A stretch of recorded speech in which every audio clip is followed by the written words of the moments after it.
Hello નમસ્કાર વિદ્યાર્થી મિત્રો, આપણી ચેનલમાં તમારું સ્વાગત છે। તો વિદ્યાર્થી મિત્રો, ધોરણ 10નું બોર્ડની પરીક્ષાનું રિઝલ્ટ કાલે જાહેર થવાનું છે, અથવા તો તમે આ વિડીયો જોશો ત્યાં સુધીમાં જાહેર પણ થઈ ગયું છે। તો વિદ્યાર્થી મિત્રો, તમે નપાસ થયા તો તમારે શું કરવાનું, આગળ શું કરવાનું, આખું વર્ષ બગડશે એવા ક્વેશ્ચન બહુ બધા થતા હોય છે, પરંતુ એવું નથી। આ વર્ષે તમને નવા નિયમો પણ ઘણા આવ્યા છે, એના વિશે પણ જાણ કરીશ। અને વિદ્યાર્થી મિત્રો, તમે નાપાસ થયા તો શું કરવું એના વિશે પણ જાણ કરીશ। તો વિદ્યાર્થી મિત્રો, સૌથી પહેલાં તમને જણાવી દઉં કે જો તમે 1 થી 3 વિષયમાં નાપાસ થાઓ, એટલે કે કોઈ પણ 3 સબ્જેક્ટની અંદર ફેલ થશો, તો તમારે આના વર્ષે બીજી એક્ઝામ આવતી હોય છે, બીજો મોકો મળતો હોય છે તમને। આ ગુજરાત બોર્ડ તરફથી તમને મોકો આપવામાં આવતો હોય છે। આ તમને સ્કૂલમાંથી અથવા તો ક્યાંયથી ના કીધું હોય તો તમને માહિતી આપી દો। તમારા મિત્રોને પણ આ વિડીયો શેર કરી દેજો, તેથી અમને પણ માહિતી મળી રહે, એના સગાવાલાની માટે પણ માહિતી મળી રહે, એટલે બધાય માટે સારું રહે। તો સૌથી પહેલાં જણાવી દઉં કે જો તમે 1 થી 3 વિષય એટલે કે 3 સબ્જેક્ટમાં ફેલ થાવ છો, તો તમારે પૂરક પરીક્ષા આવતી હોય છે, એટલે કે જુલાઈ મહિનામાં પરીક્ષા આવતી હોય છે। આ વખતે જૂનમાં પણ આવી શકે છે, કેમ કે વહેલું રિઝલ્ટ આવી ગયું છે, એના કારણે વહેલું એક્ઝામ પણ આવી શકે છે।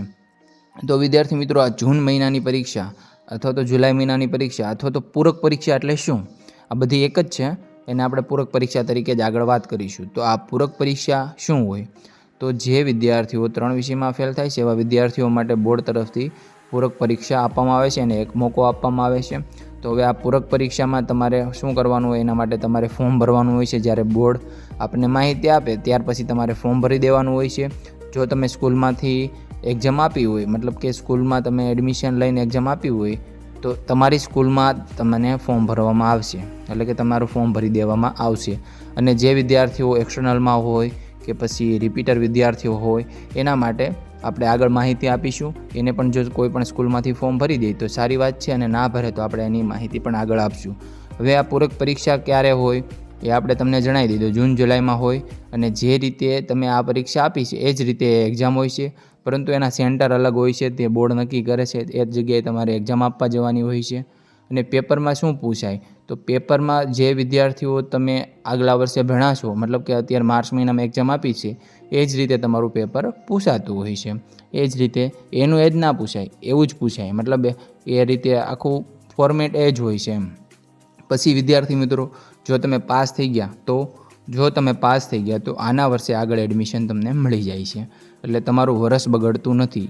એટલે વિદ્યાર્થી મિત્રો, તમારે મહેનત કરી લેવાની છે પૂરેપૂરી, અને પાસ થઈને આના વર્ષે આગળ એડમિશન લેવાનું છે। એટલે જ્યારે રિઝલ્ટ આવે ત્યારે ટેન્શન લેવાની જગ્યાએ તમારે એક્ઝામની તૈયારી શરૂ કરી દેવાની છે। લોકો શું કહે, લોકો શું બોલે, એક કાનેથી નાખીને બીજા કાનેથી નીકાળી દેવાનું, આપણે કાંઈ લેવાનું નથી, આપણે ટેન્શન લેવાનું નથી, ખોટો લોડ લેવાનો નથી, આપણે માત્ર તૈયારી કરી દેવાની છે। આપણને ખબર છે આપણે શું કરવું, બાકી લોકોને જે કહેવું હોય એ કહેવા દેવાનું, બરાબર। રિઝલ્ટ કોઈ પણ આવે એક્સેપ્ટ કરી લેવાનું, આપણે હવે કાંઈ ના કરી શકીએ, હવે બદલાવ ના કરી શકીએ, કારણ કે આપણે તૈયારી ક્યારે કરવાની હતી, એક્ઝામ ટાઈમે, અથવા તો તમે એક્ઝામ ટાઈમે તમારી તૈયારી પૂરી કરી છે, પરંતુ જે રિઝલ્ટ આવ્યું છે એ આપણે માન્ય ગણવાનું। આપણે એમાં બહુ કાંઈ વધારે વિચારવાનું નહીં કે હું કેમ ફેલ થયો, જે પણ થયું જેવું થયું ભલે થયું। આપણે હવે આગળ તૈયારી કરી અને આગળ આપણે એડમિશન માટેનું શું કરવું, કઈ પ્રોસેસ કરવી, એ બધું આપણે જોવાનું છે, બરાબર। બધાને એડમિશન પણ મળી જશે, આગળના વર્ષે પ્રવેશ પણ કરી લેશે, અને જેમ તમે ફેલ થયા ના હોય એવી જ રીતે તમને આગળ બધી પ્રોસેસ થશે। એટલે ટેન્શન લેવાનું નથી, ખાલી તમારે આપણી ચેનલને સબસ્ક્રાઈબ કરી દેવાની છે, એટલે બધી જ માહિતી તમને હું આપતો રહીશ।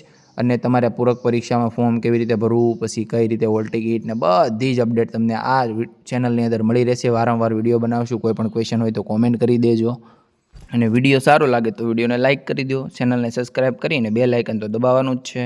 તો વિદ્યાર્થી મિત્રો, જય હિન્દ, જય ભારત।